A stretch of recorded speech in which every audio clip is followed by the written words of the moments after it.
Mas os vídeos curtos foram esses que me pegaram. Que é o Reels. Uhum. Que é toda hora você tem uma descarga de como é que é dopamina? Que é É, uma questão de dopamina. hormônio. Toda hora você tem essa descarga. E a criança é mais sensível a isso. Bem mais sensível. Essa descarga. É um videozinho engraçado, é um videozinho de um boneco, de um joguinho que ele tá vendo. O meu menino aqui em Luca. Quer dizer, eu tenho 3 filhos, certo? Júlia tem 15 anos, a Cris tem 12 e a Kim Luca tem 8 anos. O mais novo, todos mexem no telefone muito. Mas o mais novo mexe mais. Uhum. Mexe muito mais. Porque é uma questão. Não sei, é difícil você controlar. Como é que eu vou tirar o telefone do menino? Assim, eu queria dar já, né? Porque já é aquela coisa, ó, toma aqui, tu mexe aí e eu fico à vontade, né? Uhum. Que eu acho que os pais dão mais assim. Quando é bem bebezinho, toma, olha aí, essa galinha pintadinha, fica olhando e eu vou fazer os meus afazeres aqui.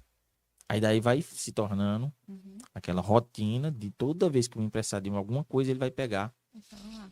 o eletrônico. Isso. Mas como é que a gente pode resolver uma situação dela? É tão gostoso você ver um videozinho desse, pô, e a criança gosta muito mais. É.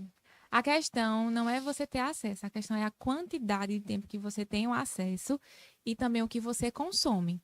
Então, para uma criança que tem 8 anos de idade, até 2 horas por dia, ok. Mas passar disso já não é legal para ela. Tanto pela questão de todos os outros afazeres que ela tem, como também do que é que ela pode estar fazendo quando ela não está no celular. Então, não é a questão de você dar o celular, de você oferecer a tela, mas é a questão da quantidade de você monitorar. Os, os pais, né, com esse vídeo, por exemplo, né, que teve aí do Felca, o público ele meio que se dividiu na questão realmente de pais, de mães, que usam o celular como uma rede de apoio, muitas vezes. E falar sobre isso não é uma crítica ao pai, não é uma crítica à mãe, não é uma crítica à sua maternidade ou à maneira como você cria o seu filho, mas é em relação ao acesso, a que tipo de acesso ela tem.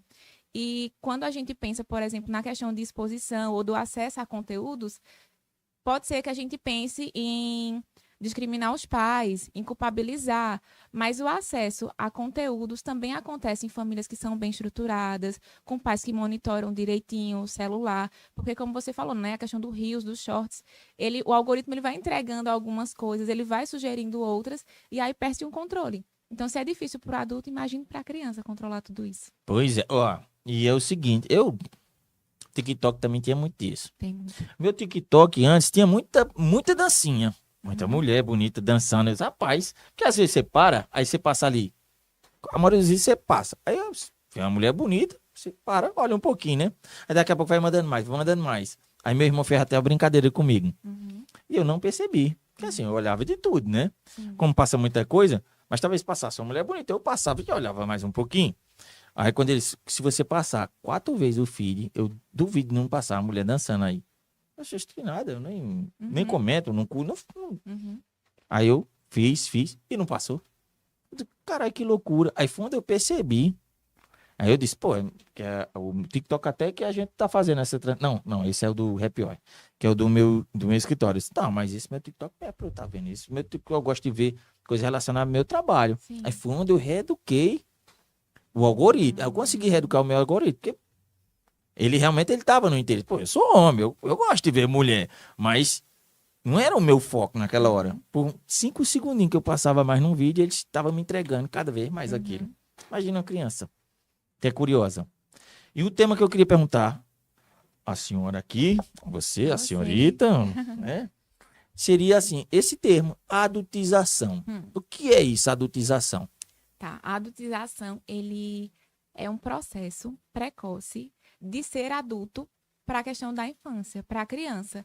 A adultização, ela entra na vida da criança não só através das mídias. Por mais que a mídia, que a tecnologia, que a tela, ela tenha uma influência grandiosa, essa questão da adultização, ela entra desde o que você falou lá no início, de frequentar bares, de frequentar lugares que não são indicados, da criança ter acesso a estilos que não são para ela, de entrar cada vez mais cedo com preocupação com a questão do corpo, de autoestima, de beleza. Então, não é estranho que a gente veja meninas cada vez mais cedo tendo padrões, tendo pessoas que são fãs. E geralmente essas pessoas são o quê? São adultos. Então, esse mundo adulto, ele entra ali na vida da criança e reduz uma parcela da infância ou traz algo precoce no sentido de ser adulto, como preocupações, por exemplo. Uma menina de 8 anos é para estar se preocupando com autoestima? Com questão de peso ideal? Com questão de Não. estilo? Não é. A não Assim, ser que ela seja já pensando na saúde, se for o caso, né? Mas normalmente não é. geralmente não é. Geralmente tem muita questão dos estereótipos. E aí a adultização ela é um processo que traz para a criança muito mais cedo coisas do universo adulto que não eram indicados ali para a maturidade dela. Não é nem que não seja indicado por outra questão, mas a questão do nosso cérebro, por exemplo. O nosso cérebro, a cada idade que a gente tem, ele é para receber um tipo de conteúdo. O que acontece quando uma criança de 6 anos tem acesso a um conteúdo de 12 anos, ou está em um ambiente de crianças de 12 anos? Ela Que pula. ele anda, ele se relaciona. Talvez até o irmão, vamos dizer um exemplo. Que aí, vamos dizer, Hum, eu tenho meu irmão tem 8, né? sim, E 12. Então eles têm ali 3 anos e meio de diferença, né? Mas de 6 para 12, se esse mais novo só anda com esse mais velho e até vai para festa mais velho, isso atrapalharia o desenvolvimento dele?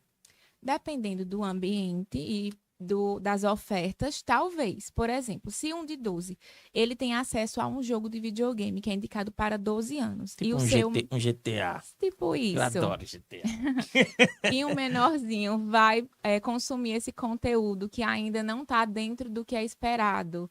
Né? O GTA, por exemplo, outros, eles liberam níveis de adrenalina que vai ser, de repente, melhor assessorada por uma criança maior do que, com certeza, por uma criança menor.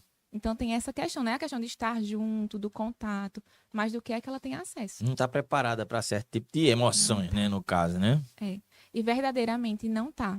Quando você lida, por exemplo, com crianças, você vê isso. Por mais que ela seja uma criança inteligente, que algumas vezes a gente fala que é uma criança muito madura para a idade dela, mas a que custas ela é tão madura assim para a idade dela? Ela precisa ser tão madura para ter 6 anos de idade? Não, não precisa nada. Só brincar e pronto. Pois é, mas cada vez mais isso está sendo introduzido ali no universo da criança. Isso através de telas, isso através de uma rotina exaustiva. Para o adulto é exaustivo uma rotina de tantas horas. A criança, hoje em dia, ela tem uma rotina de 1.000 horas com 1.000 compromissos. Aí, vamos lá. Eu tô pegando um pouquinho o fio da meada aí. Eu sou meio burrão, mas nós estamos pegando aqui um pouquinho, ó. Então, se eu sou um pai, Sim. que eu vou dar uma rotina ao meu filho, que ele vai para a escola de manhã, Uhum. só que todo dia ele tem atividades extracurriculares a tarde inteira. Sim. Isso é saudável? Eu digo assim, reforço, aula de inglês, aí às vezes ele tem uma aula de música, Uhum. mas muitas dessas ele não vai nem com vontade, ele vai porque eu já coloquei, Sim. entendeu?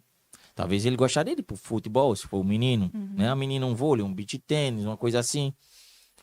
Mas eu atarefando a tarde inteira do meu filho com atividades extracurriculares, isso pode afetar. Eu posso estar adultizando ele por estar dando tanto compromisso a ele.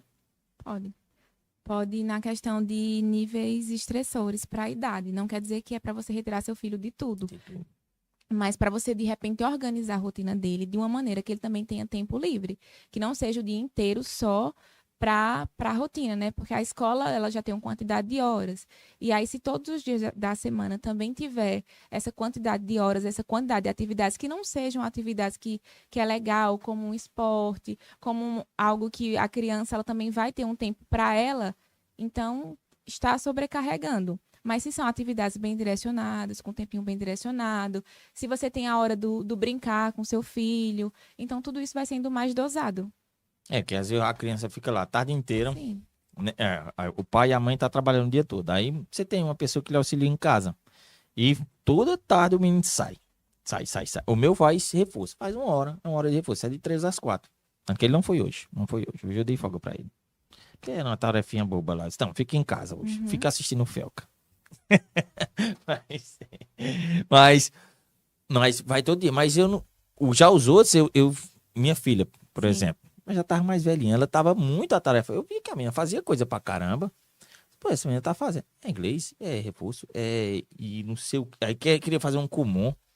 Aí eu digo, pô, eu acho demais, viu, velho? Tô achando demais. Porque é muita coisa.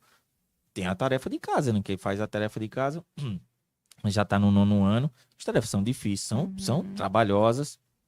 Digo, ó, tem uma sossegada. Vamos, segunda e quarta. Não. Você faz segunda e quarta. Ela já tem responsabilidade de fazer as tarefas dela. E outra.